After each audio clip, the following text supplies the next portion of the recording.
Saudaraku, angin kencang disertai hujan melanda kawasan Aceh Tengah beberapa hari terakhir. Pada Selasa, 18 September 2024 malam, salah satu warga Kampung Bugaara, Kecamatan Ketol, Kabupaten Aceh Tengah, Saiman, 35 tahun, rumahnya rusak pada bagian atap dan dinding akibat angin kencang.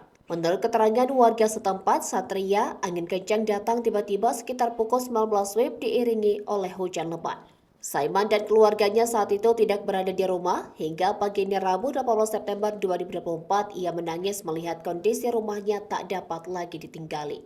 Pemerintah setempat melalui Kalaksa BPBD Aceh Tengah, Andalika, membenarkan musibah tersebut. Pihaknya telah menurunkan tim untuk meninjau dan memberikan bantuan darurat kepada korban terdampak. Kepala BPBD Aceh Tengah menyatakan bukan hanya ada satu rumah yang rusak tetapi ada 3 rumah yang terdampak angin kencang.